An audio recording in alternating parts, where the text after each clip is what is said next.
우리가 아삽의 시를 계속 읽고 있는데 이 아삽은 하나님을 항상 기억하던 사람으로 우리가 기억되어집니다.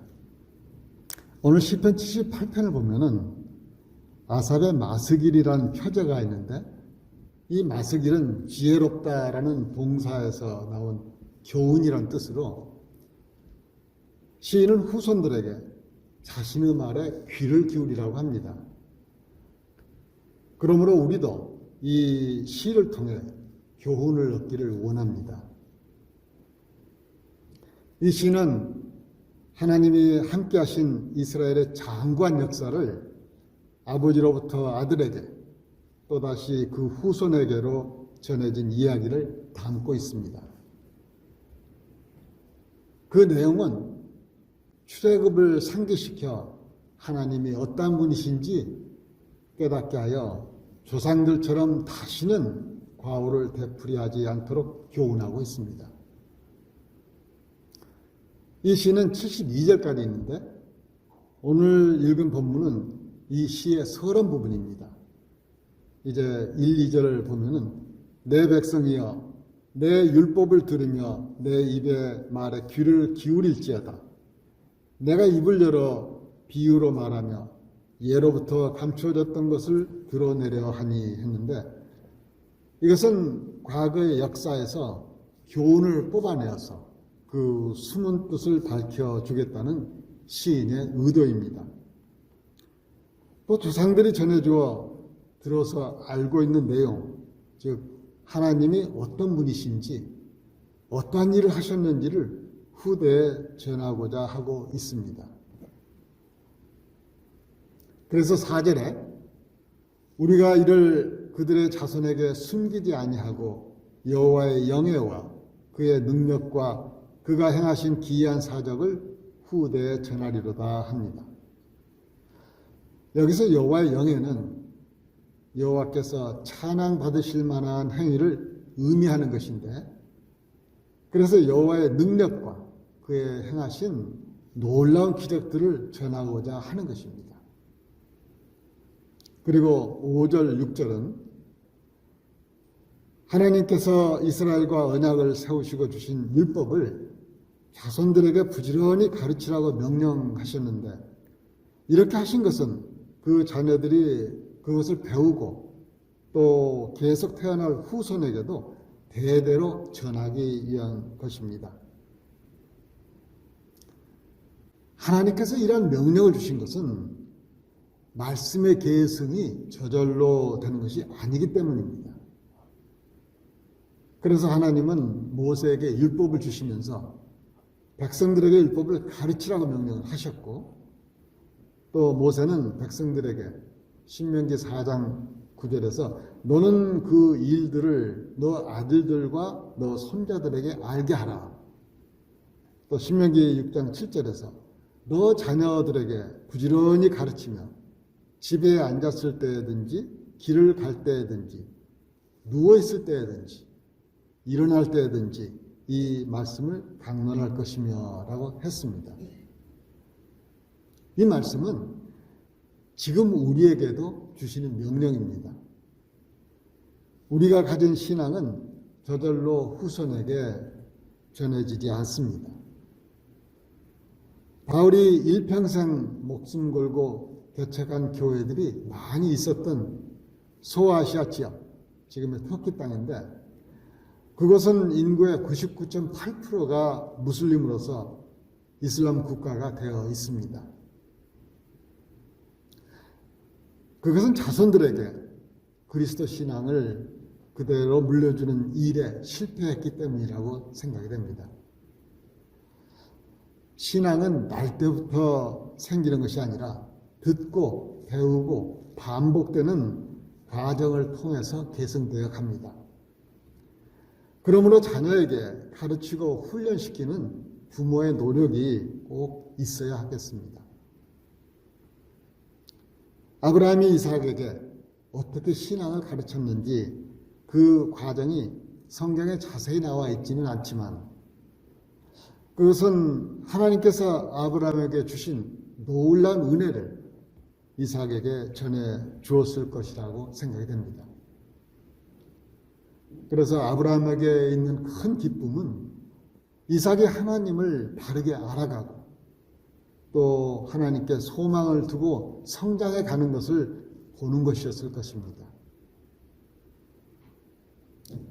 그렇게 성장한 이삭은 아버지 아브라함에게서 들어 배운 대로 하나님의 뜻을 따라 살았습니다.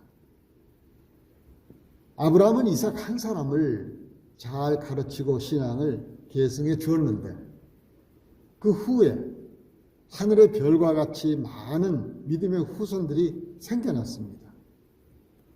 이방인은 우리들까지도 믿게 된 것입니다. 그러므로 신앙의 대가 끊어지지 않도록 가르치고 대대손손 그 신앙을 이어가도록 우리는 하나님의 영광과 권능과 우리에게 행하신 구원의 놀라운 사랑을 전해야겠습니다. 이렇게 가르치는 목적이 7절, 8절에 나오는데 쉬운 성경으로 제가 읽겠습니다. 그러면 그들은 모두 하나님을 믿고 의지할 것이고 하나님께서 하신 일들을 잊지 않을 것이며 그분의 명령을 지킬 것입니다.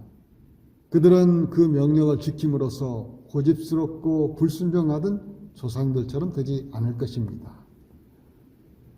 다시 말해서 신앙이 잘 계승되면 자녀들은 첫째, 하나님을 믿고 의지할 것이며 둘째, 하나님께서 하신 일을 잊지 않을 것이며 셋째는 그분의 명령을 잘 지킬 것입니다. 이러한 자녀들의 믿음의 축복이 저와 여러분의 가정에 반드시 이루어지기를 축원합니다.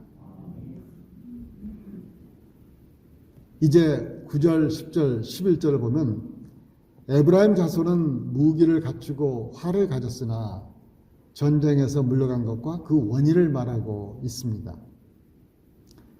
에브라임은 요셉의 둘째 아들이지만 야곱에게서 장자로 축복을 받은 그래서 이스라엘의 12지파 중에 가장 유력한 지파로 명성을 날립니다. 그렇지만 에브라임은 땅을 분배받을 때부터 여호수아에게 불평을 하기 시작했고 또 기드온이 미디안 사람들을 물리치자 에브라임 지파는 시기 질투하였고 또 입다가 암몬과 전쟁할 때에도 에브라임은 함께 나가 싸우려 하지 않으면서 입다가 암몬으로부터 이스라엘을 구하자 또 시기 질투로 시비를 걸어오는 비열한 태도를 취했습니다. 이런 에브라임의 모든 교만하고 비열한 행동을 하나님께서 다 보고 계셨습니다. 그래서 78편 67, 68절을 보면 하나님께서 에브라임을 택하지 않으시고 유다 지파를 택하셨다고 합니다. 이렇게 된 이유가 10절, 11절에 나오는데 그것은 그들이 하나님의 언약을 지키지 아니하고 그의 율법 준행을 거절하며 여호와께서 행하신 것과 그들에게 보이신 그의 기이한 일을 잊었기 때문이었다고 시인은 말하고 있습니다. 율법은 의의 기준을 정해주며 또 율법을 지키는 사람에게 풍성한 복을 누리게 하시려고 주신 것입니다. 율법에 제사법이 있다는 것은 우리에게 죄를 깨닫게 하고 또한 하나님께서 죄사함의 은혜를 주시려는 것입니다. 그러나 에브라임은 하나님께서 이스라엘을 애굽으로부터 구원해 주신 은혜와 또 율법을 주신 은혜를 잊어버렸습니다. 아담도 하나님의 사랑을 망각하여 명령을 잊어버렸기 때문에 불순종의 죄를 지은 것입니다. 말씀을 품고 살면 하나님의 사랑과 은혜를 잊지 않습니다. 그러므로 우리가 할 일은 우리를 구원하신 예수님의 은혜를 마음에 간직하면서 예수님께서 내가 너희에게 분부한 모든 것을 가르쳐 지키게 하라 하신 말씀대로 자녀들을 가정에서부터 가르치고 지키게까지 해야 하겠습니다.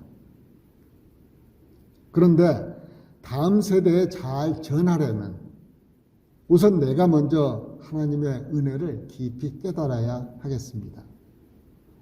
아브라함은 100세의 아들을 낳고 하나님의 은혜를 깊이 깨달았습니다.